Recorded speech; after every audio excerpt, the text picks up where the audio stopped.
Kunlun सान, पहाड़ का नाम क्या है? कुनलुन सान। आगे पढ़ाएंगे, खैर पहाड़ इसमें नहीं पढ़ेंगे, पहाड़ अलग से पढ़ाएंगे। चाइना का जो ग्रेट वॉल ऑफ चाइना है वो यहां से जाता था।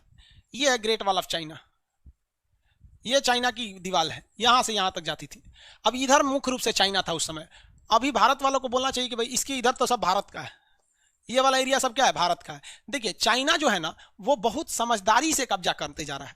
तो इस समझदारी से बचने के लिए एक ही उपाय है, उल्टा सीधा ऐसा काम कीजिए कि जब कोई देश दूसरे देश के क्षेत्र को अपना बन रहा है तो पूरी दुनिया में इसका मजाक बन जाए। इस चाइना की नीति को, सोची समझी नीति को एक मजाक बना के रख दीजिए। भारत सरकार को भी कहना चाहिए, तुरंत कह देना चाहिए कि भाई पुराना नक्शा के हिसाब से अगर दक्षिणी चीन सागर चीन का है तो पुराना नक्शा के हिसाब से चीन, इसके इधर का एरिया चीन का नहीं है। नक्शा के हिसाब से ये भी देखिए ना, अब बाबा आदम के जमाने का नक्शा बना रहे हैं जो यहाँ पे, उल्टा सीधा जब डिसीजन लेंगे पूरी दुनिया में लगेगा मजाक बन जाएगा, ये सब समझ में आएगा। लेकिन जब जब विरोध करेंगे चाइना का उतना चाइना शक्तिशाली हो जाएगा। ये एक पॉलिसी होती है पढ़ाने की। तो आप चाइना को विरोध करके कभी नहीं हरा सकते हैं। जैसे चाइना कहेगा ना, चाइना कहेगा कि ये दक्षिणी चीन सागर मेरा है और आप कहेंगे तुम्हारा नहीं है, तो उस चाइना उसको जानना चाहता है कि इसको हम कहेंगे है तो लोग कहेंगे नहीं, तो जैसे हाँ ना कह के विवाद हो जाएगा और विवाद में वही जीतता है जो शक्तिशाली होता है। तो चाइना को पता है कि बस विवाद पैदा करो, जीत तो हम ही जाएंगे क्योंकि शक्तिशाली है। तो भैया विवाद पैदा मत होने देगा। चाइना कहता है कि ये मेरा है तो भारत को कहना चाहिए फिलीपीन सागर मेरा है, ले अब विवादे पैदा नहीं होगा, मजाक बन जाएगा। यहाँ पर फिलीपीन सागर मेरा है, भारत को लोग कहेंगे यहां से यहां तुम्हारा कैसे हो गया, तो कहे जैसे चाइना का हो गया वहां पर।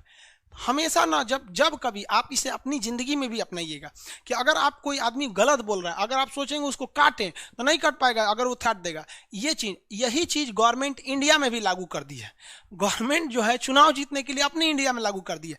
जीडीपी भाड़ में गया, लेकिन अगर न्यूज चैनल पे आप कभी भी कह देंगे, सरकार का कोई भी व्यक्ति आप नहीं देखेंगे कि आके इस बात को स्वीकार कर रहा हो कि जीडीपी गड़बड़ है। वो यही चाहता है चाइना की नीति पे आके, मीडिया में आके, कि जीडीपी पे विवाद हो जाए। अब विवाद हो जाएगा तो सरकार के प्रवक्ता इतने पढ़े लिखे हैं कि जीडीपी से कहा कि देखो आप लैपटॉप बनाते हो, कुछ भी बनाते हो, बनाते तो एक ही देश में हो, बेचते हो हर जगह। अगर तुम जाओगे अमेरिका में तो अमेरिका में एक लेबर का जो एक दिन का खर्च है वो 2000 रुपया है।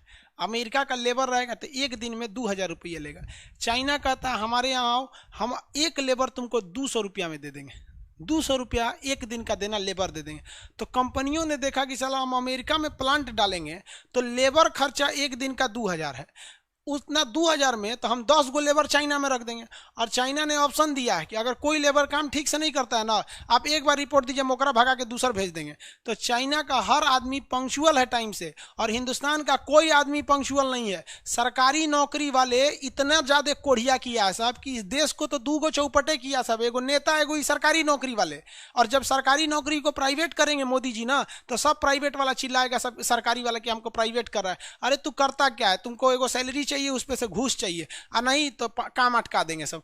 उल्टा से एगो पेपर अटक गया कोई दिक्कत नहीं। आपको अगर एग्जांपल देखना है तो स्टेट बैंक में आप खाता खुलवाइए, देखिए नानी मर जाएगी खाता खुलवाते खुलवाते, और जाके एचडीएफसी या किसी प्राइवेट बैंक में खाता खुलवाइए। उसको कुछ नहीं, बस अपना आधार कार्ड फोटो दे दीजिए, घरे आके खाता खोल देगा। लेकिन वो नहीं खोलते हैं सर। जब यही मोदी जी कहेंगे कि एसबीआई को प्राइवेट कर देते हैं तो एसबीआई वाला चिल्लाएंगे सर काहे प्राइवेट कर रहे हो। अरे भैया तुम्हारे वजह से जनता है।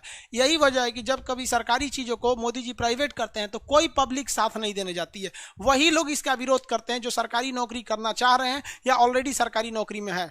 आप लोग को भी कहते हैं जिस दिन जॉब लगेगा ना, आप लोग खुद बचा सकते हैं। ऐसा काम कीजिएगा कि लोग कहें कि नहीं सरकारी तो अच्छा है, काहे लिए इसको प्राइवेट कर रहे हैं लोग। लेकिन जनता का, मोदी जी इसको पकड़ लिए हैं कि जनता का समर्थन नहीं है सरकारी वालों को। एक बार नौकरी मिल गया कौन पूछता है काम को। चाइना में ऐसा नहीं है। चाइना में अगर आप काम नहीं करेंगे अच्छा से तो भगा देगा आपको, आप खटते रहिए। तो देखा गया कि वहाँ चाइना में डिसिप्लिन बहुत ज़्यादा है। अगर वहाँ किसी वर्कर को बुला दिए प्राइवेट कर रहे हैं लोग। लेकिन जनता का, मोदी जी इसको पकड़ लिए हैं कि जनता का समर्थन नहीं है सरकारी वालों को। एक बार नौकरी मिल गया कौन पूछता है काम को। चाइना में ऐसा नहीं है। चाइना में अगर आप काम नहीं करेंगे अच्छा से तो भगा देगा आपको, आप खटते रहिए। तो देखा गया कि वहाँ चाइना में डिसिप्लिन बहुत ज़्यादा है। अगर वहाँ किसी वर्कर को बुला दिए 8 बजे तो वो 8 बजे आएगा। यहाँ किसी मजदूर को 8 बजे बुलाएंगे तो 9 बजे आएगा, आधा घंटा ले खैनी लगाएगा। हाँ काम है ना, हाँ लीजिए आप भी खाइए, हाँ 9 बजे। साला जब वो आएगा ना तो उसको अपना टाइमिंग नहीं दिखेगा कि हम 8 बजे की जगह 10 बजे आ रहे हैं। और जब उसको जाना होगा 5 बजे ना तो 4 बजे से कपड़ा वपड़ा हाथ धोना तैयार करें, मतलब उसको जाने का टाइम हुआ दिखेगा, आने का नहीं दिखेगा। तो हर जगह यही चीज़ें चाइना ने कंट्रोल किया जो दुनिया में अन्य जगहों पर हो रही थी। पूरी दुनिया के काम हम नहीं फंसेगा। हिंदुस्तान में अगर सुधा दूध वाला आ रहा है ट्रक लेके, जाम में फंस जाएगा उसका 3 घंटा, गांधी सेतु पुल पर उसका आधा दूध ट्रके में फट जाएगा वहां पर। जा यहाँ पे चाइना का ये सब समस्या नहीं है। हम आपको इकोसिस्टम देंगे, हम यहाँ पर 1 नंबर व्यवस्था देंगे। यहाँ कोई लेबर यूनियन नहीं होगा। हमारे यहाँ कोनो लेबर को कोई सस्पेंड कर दिया, हमारी मांगे पूरी करो, हड़ताल मारो, फैक्ट्री जला दो, ये कर दो, मारा चाइना धज्जी उड़ा के रख दिया। तो कहीं ना कहीं अपनी बर्बादी के लिए हम लोग भी जिम्मेदार बन जाते हैं। सरकारी कर्मचारी वाला उतना अच्छा से काम नहीं करते हैं। तो चाइना बहुत डेवलप कर गया, इतना इकोसिस्टम कर दिया कि पूरी दुनिया की कंपनी यहाँ आने लगी। अब सिंपल से समझिए ना, एप्पल कंपनी